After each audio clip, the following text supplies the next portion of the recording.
Bonjour, je suis Frédéric Rousseau, directeur avant-vente chez Numspot.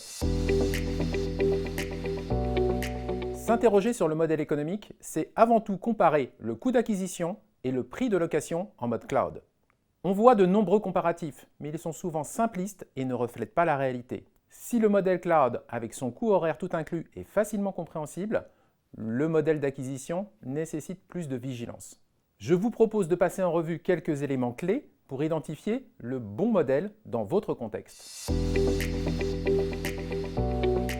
Bien sûr, tout le monde pense au coût d'achat du matériel, parfois plusieurs centaines de milliers d'euros. Mais pour éviter les mauvaises surprises, il faut se projeter en coût complet, le fameux TCO. Car au-delà de l'acquisition, les coûts d'exploitation peuvent rapidement impacter votre budget. Prenons la consommation électrique d'un boîtier HGX, environ 5 kWh. Avec l'ensemble des composants nécessaires, CPU, disque, on atteint 10 kWh. Sur une année, cela représente 90 MW, soit une facture de 20 000 euros. Et à ce chiffre, il faudra bien sûr rajouter le coût des experts qui vous aideront à déployer et maintenir en condition opérationnelle votre infrastructure. Alors, avant de vous lancer dans l'acquisition de GPU, prenez le temps de calculer votre TCO réel. Vous pourriez être surpris de constater que le cloud, avec sa simplicité et sa prédictibilité, est une option à considérer. Au-delà du coût, il y a effectivement deux autres défis, la disponibilité et l'obsolescence. Les délais de livraison pour des GPU haut de gamme atteignent facilement 6 à 12 mois, voire plus. Ajoutez les tensions géopolitiques, les pénuries, et votre projet peut déjà avoir évolué avant même de recevoir le matériel. Puis, il y a l'obsolescence.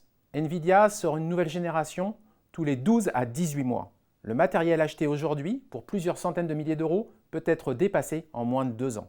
Avec le cloud, vous accédez immédiatement à des GPU disponibles et basculez vers les nouvelles générations dès leur sortie, sans amortissement ni revente.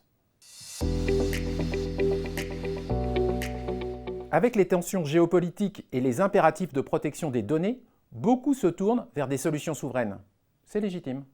Mais attention, la souveraineté a un coût. Les certifications, SecNumCloud, HDS, ont un prix qui se répercute sur le tarif final. L'hébergement, en France ou en Europe, implique aussi des coûts d'exploitation plus élevés. Si vos données sont sensibles, si vous avez des contraintes réglementaires fortes, alors la souveraineté prend tout son sens. Le surcoût est justifié. Au final, la vraie question n'est pas acquisition ou cloud, mais quels sont mes vrais besoins? TCO complet, agilité technologique, souveraineté.